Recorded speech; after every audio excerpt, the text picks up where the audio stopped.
Amazing women here to talk to you about that. You will know them all. They are always in the forefront of social change in this community, and that is true again once today.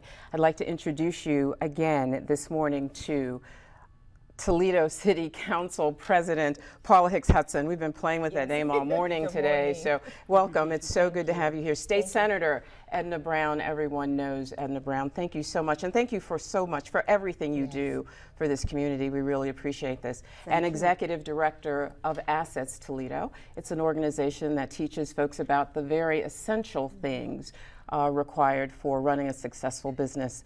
Executive Director Olivia Holden, welcome. Thank you. Thank you all very much for coming. Now, for those of you who don't know, this show is taped on Friday. We're airing today on Sunday, obviously. And these young women have just left a press conference today on Friday. And I'd like you all to talk to folks about that press conference and why you thought that particular issue was so important. Could we start with you, Senator?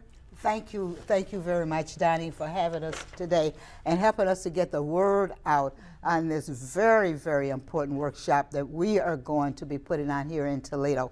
The press conference was to get information out about a workshop that we're going to be putting on.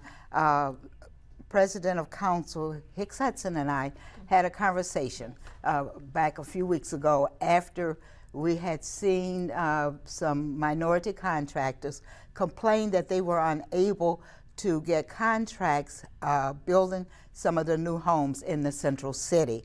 We talked about what can we do about that, what can we do to help, and what we found was that in many instances they do not have, some of them do not have the proper certification. So we brainstormed and came up with the idea, let's do what we can to get as many as possible certified, and then there will be no excuse for them not being able to bid and receive contracts. This has been an ongoing problem, though, for a number of years. What's been the difficulty in addressing this problem in an effective way? Liv? One of the problems is that most small businesses don't know. It's lack of education. Knowing that, first of all, that certification is important and why it's important. One of the things that I believe, and I'm thankful for the Senator and Paula Hicks Hudson, that we're trying to do, and at the state level especially, to make people aware of what's going on, how it's going on, and what they need to do. The opportunities are there, but a lot of our small contractors don't have the capacity to be certified. And so this is an opportunity for people to be educated, get the fundamentals, and go on to the next step, because this governor is really excited about the initiative. You know, but one of the conversations that we hear all the time around issues like this, when we're focused on something that we need to do that's special for folks of color, is, look, the rest of the world gets it. Why do we have to do this specifically for people of color? People who don't look like us manage to find a way through the system. People who don't look like us seem to understand all the rules and regulations and seem to get it done. Why is it that we have trouble getting these things done? You used the word system, and many times we're outside of that system, and so this is an opportunity to get people lined up and cued in so that they can become a part of that system.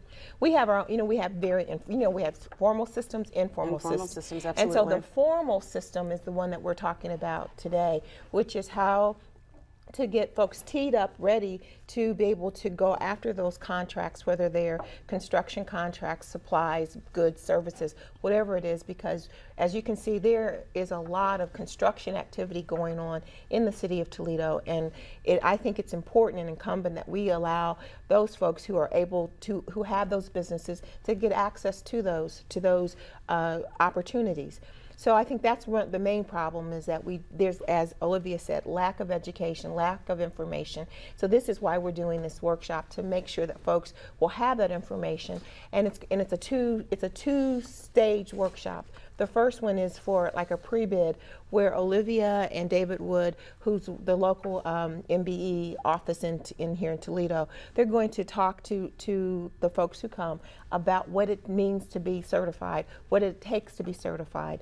And then we're going to have a second workshop where people will come with the materials that they need in order to make the application, and hopefully when they leave that second workshop, they have gotten everything into the system so that the state of Ohio can process their applications to get them certified, to get them teed up ready to go after and to bid on these various projects and opportunities that are coming, not only from the state level, federal level, local level, because there are Lots things, of work out there. lots of work out that's there. coming. You know, one of the interesting things too, one of the exciting things is that the state is so interested in this project as well. I understand that Jackie Williams, who's the chief of minority business for the State Department of Development, was at your press conference this morning. We are fortunate enough to have her join us the second segment, so please go nowhere. You will be happy you stayed with us. But I want to know if this process is an easy process. Is it? It's not an easy process. The It's not process an of easy- certification is not an easy process. It's not an easy process, but it's not difficult as best. A lot of small businesses are focused on their craft, what they do day in and day out. And then what we're saying, or what the state is saying, in order to be certified, you have to have your ducks in a row. You have to have your financial statements in a row. And that's what David Wood does so magnificently. He works individually with persons to say, this is what you need. You can't bring the shoebox. I had a gentleman who brought me a shoebox from 2009 and said, help me sort my financials. That's not what you have to do. You have to be able to not only work your craft, but to be able to work the business end of it. So the certification process has to do with working the business end of it. Is that what you're saying? Correct. So Correct. they're taught in the certification process how to work the business end. Yes. And again, that process includes teaching how to manage your financials. Well, not necessarily how to manage assets does that.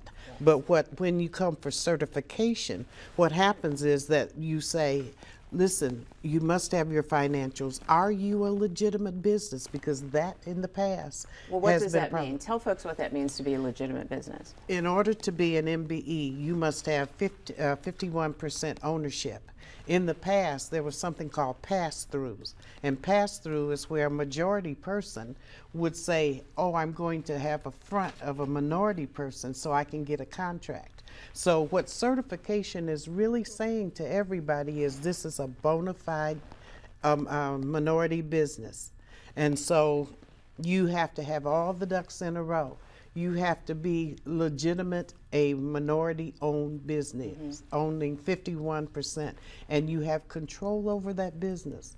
That when you write checks, it's your business that you're writing the check. So it's a method of saying that you're for real. You own it. Is there something that they have to bring with them to show that they are the majority owner? How do they prove that? Donnie, if I may, I will tell you this, to familiarize myself with what the process would be. I had my staff download the actual application, and I looked at the questions that were asked and the documentation that would be needed. And Olivia is 100% correct.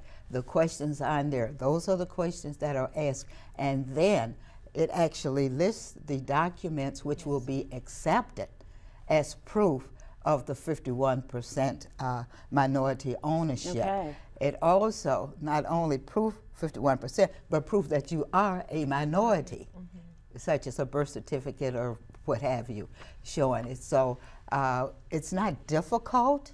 It may be somewhat time consuming for some of the business owners, particularly the older ones, because of the documentation that would be needed. But that's what the workshop is about. We'll help them get through the process, get the documentation they need, and submit it. And the important thing that I want the viewers to know is, and anyone interested in doing this, is don't be discouraged by what you're hearing today, because this is the beginning of a process to really help those that if they're serious about becoming an MBE, we're going to work with them to do that. That's why we've asked Olivia to bring in the assets, Toledo, to help those businesses that may not be at that point to make the application, because we're casting a wide net, so that those who have gone through the program with assets, those folks should be ready to do the certification if she hasn't already gotten them certified. But for those who are out here you know, trying to make it, this is an opportunity to get connected with folks who can help them to do the business side. Because I think, Olivia, you made a great point about many people are involved in their craft. They know how to hammer that Hammer that nail, sure. but they don't know how to necessarily keep a ledger of their income and their expenses. Well, it sounds like, Paula, then it would be beneficial for folks to go through a program like Assets before they get to the table requesting certification. Is that? I'm thinking yes, because what I know Assets does, and it's a wonderful program that really helps folks who are starting out in business to get all of the legs of the stool together so that they're able to walk into a bank if they need to get financing and those kinds of things. And that's where, that's what our community needs. And that's one of the things why, as the senator said, we were talking about how do we